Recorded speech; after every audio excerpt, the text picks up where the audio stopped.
M R मानकरे माझ्या YouTube चॅनलमध्ये आपल्या सर्वांचं हार्दिक स्वागत आहे।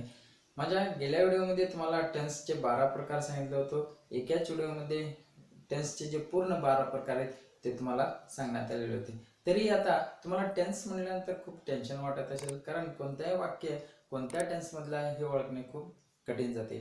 तरी मी तुम्हाला आजच्या व्हिडिओमध्ये अशी एक ट्रिक सांगणार आहे की ते वाक्य कोणत्या टेन्समधलं आहे ते ओळखणं खूपच सोपं आहे। तरी व्हिडिओ शेवटपर्यंत पहा। तरी त्या एक तक्त्याद्वारे मी तुम्हाला सांगून देईन की कोणता वाक्य कोणत्या टेन्समधलं आहे, त्या 12 टेन्समध्ये कोणत्या टेन्समधलं वाक्य हे तुम्ही चुटकीमध्ये ओळखू शकाल। तरी तो आपण तक्ता पाहूया। पण या तक्त्याद्वारे आपण ओळखू शकतो की कोणता वाक्य कोणत्या टेन्समधलं आहे। तुम्हाला गेल्या व्हिडिओमध्ये आपण बघितलेलं आहोत की काळाचे मुख्य जे 3 भाग आहेत, प्रेझेंट टेन्स, पास्ट टेन्स आणि फ्युचर टेन्स, त्याच्यामध्ये उपभाग आहेत सिंपल आहे, कंटिन्यूअस आहे, परफेक्ट आहे आणि परफेक्ट कंटिन्यूअस आहे। या कॉलमद्वारे आपण ओळखू शकतो की टेन्स हा कोणता काळ कोणत्या भागातला आहे, कोणत्या काळातला आहे ते आपण पाहू शकतो।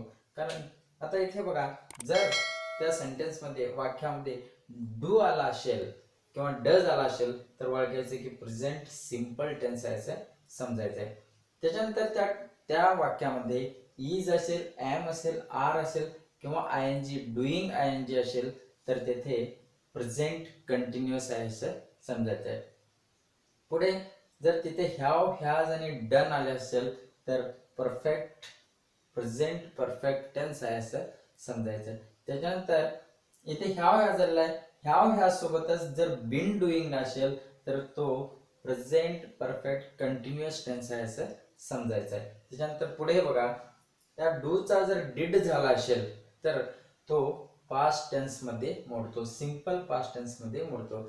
तुम्हाला गेल्या व्हिडिओमध्ये सांगितलेलं आहे की वर्बचे जे फॉर्म असतात V1, V2, V3, V4 याच्याबद्दल सुद्धा माझा एक व्हिडिओ आहे, ते सुद्धा तुम्ही पाहू शकता।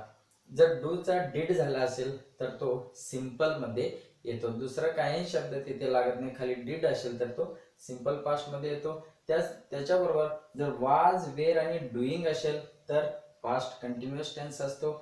जर त्याच्यासोबत हॅड डन आला असेल तर तो पास्ट परफेक्ट टेन्स आहे, तिथे क्रिया पूर्ण झालेली आहे भूतकाळामध्ये असं त्याचा अर्थ होतो। त्याच्यानंतर जर हॅड बीन डुईंग आला असेल तर पास्ट परफेक्ट कंटिन्यूअस आहे टेन्स आहे असं समजायचं।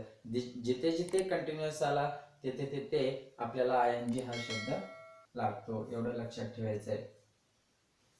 त्याच्यानंतर फ्युचर टेन्स मध्ये ह्या डूचा डिड झाला, फ्युचर मध्ये फक्त विल लागतो आणि V1च असतो। डू म्हणजे हा क्रिया आहे, V1 आहे, विल लागतो त्याला। विल डू जर असेल तर तो सिंपल फ्युचर आहे असं समजायचं। त्याच्यानंतर पुढे आहे, जर विल बी डुईंग असेल, पुन्हा इथं आय एन जी आला असेल, विल बी असेल तर तो फ्युचर कंटिन्यूअस आहे असं समजायचं।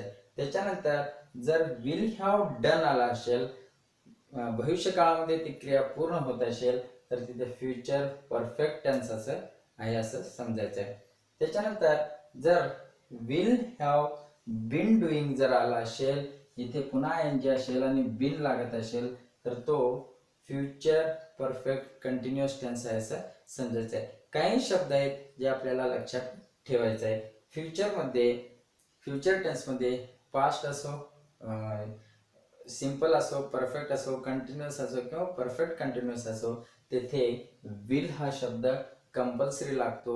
विल आला असेल आणि V1 असेल तर तो सिंपल असतो। विल आणि इथं आय एन जी असेल, will be I N G शब्द डुईंग लागत असेल तर तिथे कंटिन्यूअस असतो। आणि जर डन आला असेल तिथे तर ते विल जर असेल तर फ्युचर परफेक्ट आहे असं समजायचं आहे।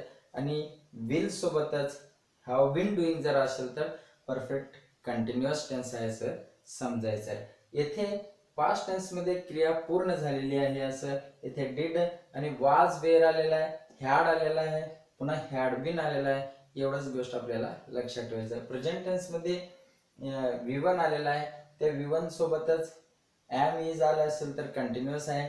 जर इथे क्रिया पूर्ण झालेली आहे तर परफेक्ट आहे। आणि इथे क्रिया प्रेझेंट टेन्स मध्ये हॅव हॅज बीन डुईंग चालू आहे तर तिथे प्रेझेंट परफेक्ट कंटिन्युअस टेन्स व्हायचं समजायचं. बिलकुल सोपं आहे. या तक्त्याद्वारे तुम्ही हे जर तक्ता तुम्ही जर शिकला तर कोणता वाक्य कोणत्या टेन्समधलं आहे हे ओळखणं खूपच सोपं जाईल.